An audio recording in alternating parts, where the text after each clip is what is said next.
DC and Marvel, they both have a movie coming out about a month apart from each other, Demetrius. Yeah. And I don't know if you know, but this actually happened last year too. We had a Marvel movie and a DC movie 1 month apart from each other, and that's Fantastic Four and Superman.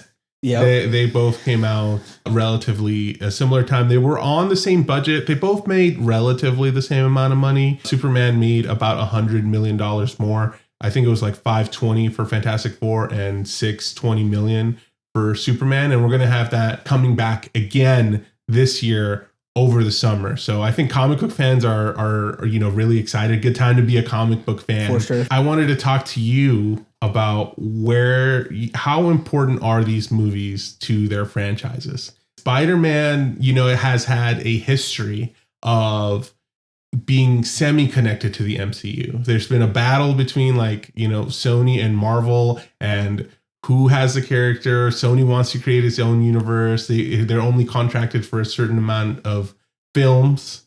How important to the MCU is this Spider-Man movie? I think Spider-Man has done a really good job of solidifying himself in the MCU as like a solid, like a pillar. A pillar. 100%. Tom Holland has done a beautiful job of being not only this generation's Spider-Man, but like a pillar for like one of the pillars for the past two phases of the MCU.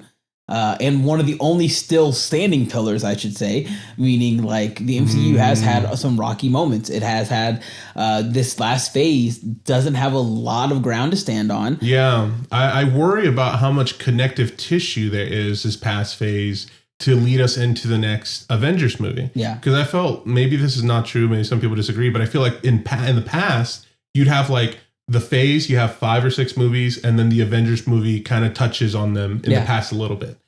I wonder, one, is this movie going to do anything to set up Doomsday, which is later this year? So they both come out this year. And there's been no connection other than really Fantastic Four. Exactly. Like, so are we going to see some setting up for Doomsday in Spider-Man? I don't know. I think regardless, it's going to be okay, because I also think of the Infinity, like the Infinity Saga with Thanos. The way that they kind of ended up introducing Thanos at the end of Thor Ragnarok, when he kind of like his ship kind of showed up, it made me realize that like, as cool as it was to see all the things leading up to that moment, you didn't really need them. Because when he finally, when he showed up in the ship, it was like we went from, little snippets, Thanos might be coming. He grabs the gauntlet, I'll do this myself. That whole little end credit scene, him sitting on the throne, those were fun. But like the jump from that to his ship showing up and then bam, all out war, drastic. Like I don't think we need that crazy buildup, and I think they realize that. Do you think we'll need any connections from some previous movies like that we haven't seen again, like in the Elementals? Like, do we need to see that, Hiroshima or like what ended up happening in that movie to come back in this movie somehow? Or like you mentioning post-credit scene, like the post-credit scene from Multiverse of Madness had, Doctor Strange opening up that other third eye. And, where is he going to? Do you think that is important to play a part in Doomsday? I would rather them not tie in anything like that, any of those movies, unless like I don't mind them making nods to it, like they did with the Hiroshima, like a literal celestial being being in the earth. They had a whole scene about it in Brave New World, but it's so forgettable. Like, let's be so for real, it's so forgettable. But also they never really acknowledged, hey, there's a whole thing coming out of the earth now, other than the fact that it's bringing what was that, vibranium or adamantium? It was, I think that's technically made out of adamantium or whatever. So it's like, I don't know, I feel like there's so much they could do. I would rather them hit on things that they haven't yet, like some of the questions we have, like for example Hulk. Like the reason why I think Spider-Man is going to be good and it's going to be okay is because like they're not trying to reach for all this stuff. They're focusing on, they're bringing in the Punisher, they're bringing in the low level people and still connecting it enough to the Marvel Cinematic Universe. Like bringing in Frank Castle, the Punisher, That's going to be epic. I'm so excited for that. And then also bringing in the Hulk, or Bruce Banner, I should say. I want to know what happened to him. Last thing we know, in She-Hulk, he was Smart Hulk and he has a son. Yeah. You know what I mean? So I hope that we get a little more clarity on that. Screw everything else. Where the heck is Scar? Where's his son? Okay. Well, how do you feel about all the talk that Doomsday is like part one of rebooting the MCU as a whole? Some people are even talking about, they're going to recast Iron Man. They're going to recast Captain America. Everything. I'm okay with that. You don't mind? I don't, because I think the joy of phase one of the MCU was the fact that the only big face in the entire phase one was Robert Downey Jr. And even he got that role on a budget because he just came off of he was out of rehab, and that was like his first kind of big movie break, and they got him for cheap.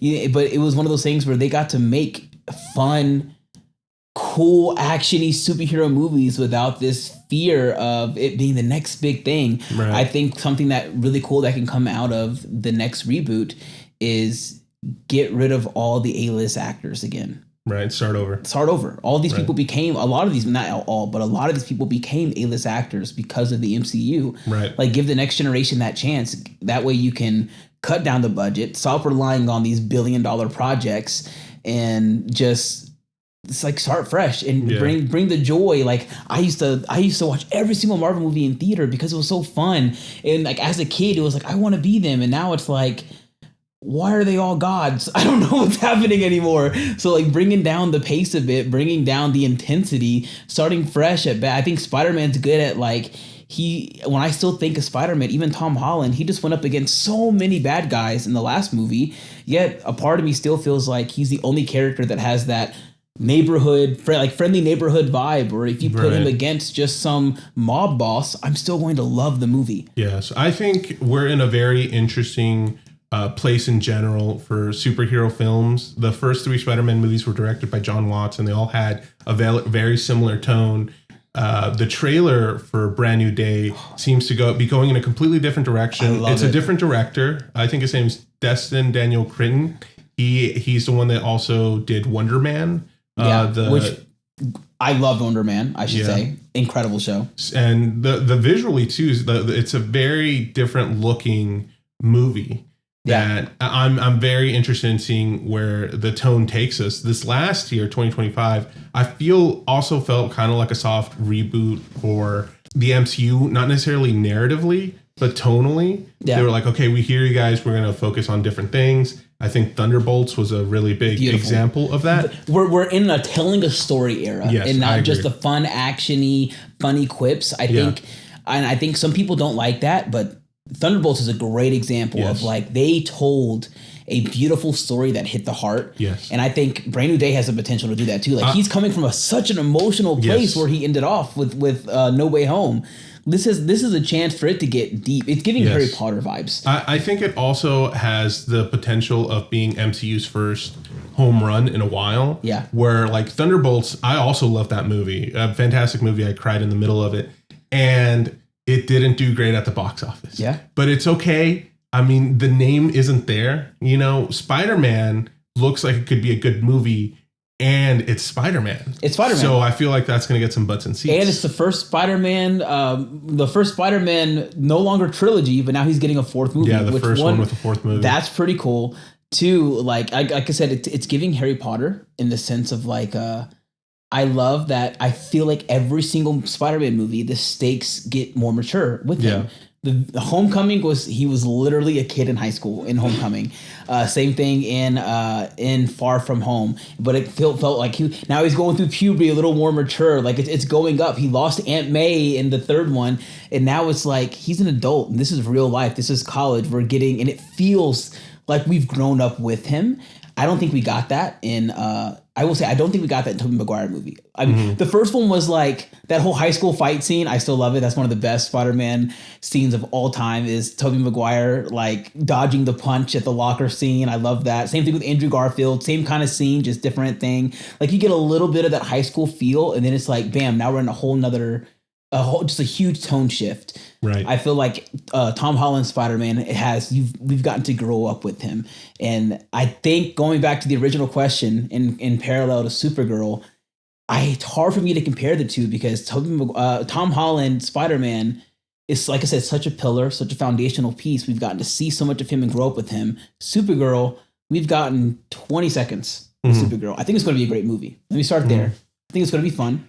Where's your hype meter out of 10 for Spider-Man Brand New Day? Spider-Man out of 10? Dude, I'm gonna reserve. Ooh. I want to reserve my 10. Wow. I want to reserve my 10. Okay. I'm excited. I give it about a 8.3. Wow. I'm honestly surprised. Well, you thought it was going to be at a 10? Yeah, for sure. I mean, it's Spider-Man. I mean, I'm excited. It looks cool. We get cool. sad Spidey, my favorite Spidey. I want to see him depressed. I want to see him poor. I want to see him going through hard times, not having the girl. Yeah. And so I just seeing like the blue hues of the trailer and just how saturated all the colors are. This is the first time I'm seeing a suit that is combating my opinion of Amazing Spider-Man 2 suit being the best one. That's fair. I was like, oh my gosh, we're here. We're at Spider-Man. Also, the potential of Man Spider. Potentially, yeah. There's a lot of mystery. The trailer I will say, the hand, but it's also one of those things where it's like, I think this is going to be a great movie. The issue is, No Way Home, I don't think it's going to beat No Way Home. I think that's why I'm at an 8.3. But I think some people would argue that No Way Home wasn't as much of a movie as an experience, as an event. Event. Yeah. I get that, but still, like, because narratively it was awesome, but like it was really just seeing it all come together. Yeah. So it wasn't necessarily like this is the best quality story to happen. No, that's fair. But it's more like it kind of similar to like Endgame, where it's like it was such a peak. Just visually speaking, seeing these two characters interact. Dude, it was that whole scene where they're talking at the top and they're talking about like he's like, so how do you do it? Like how do you just make it come out of your wrist? Like, I don't know. That's such a iconic movie that's where I'm at with it. I'm so excited for this. But No Way Home was so iconic. Are you concerned at all that it won't meet your expectations? I don't think so. You're pretty confident it's going to be a good movie. I am too, because of the creators associated. Associated with it, but also like the mystery of. Again, we talked about this a little bit. I'm convinced that there's scenes in that trailer that actually have more people than it's showing. Like anybody you want to see. I have a feeling. I mean, they're bringing in Daredevil. They're bringing in Frank Castle, so I'm convinced they're bringing in Daredevil. I think. My theory is that the scene where it shows him wrapped up in the web and he's falling, everybody thinks he's shooting up organic web. I think Daredevil is actually shooting his thing down to catch him. Okay. I'm convinced that Daredevil's in it. I would love to see Daredevil. I would love to. Have you been watching Born Again at all? No, I'm only 2 episodes in. Dude, I'm episode 4, I think. Episode 4. And like the whole first intro is just a scene of what's his name, Bullseye. Mm-hmm. Incredible. Genuinely such a cool opening for a TV show episode. I'm like, they did so well with this. Okay. But yeah, I'm definitely curious about Daredevil. I want to know what Sadie Sink's character is going to be. Everybody's assuming it's Jean Grey and that this is going to be an intro into the mutant thing, which would be fun, would be cool. If they use Spider-Man to introduce mutants, awesome. Like, I'm not gonna complain. So like, there's so much mystery behind it. I don't know what to expect. Me neither. I think my expectations are pretty. I guess they're high, but I'm not worried about it not meeting my expectations. I'd say I'm about there with you on hype level. I'd say I'm about an 8 out of 10. Yeah. Because, like I said, it's Spider-Man. It's Spider-Man. I just know it's going to be good. So like, I think that's why my hype is not at a 10 out of 10, because it's like. I have zero doubts that it's going to just be a fun, good movie because they've already given that to me three other times. I've loved every single Spider-Man movie. No complaints.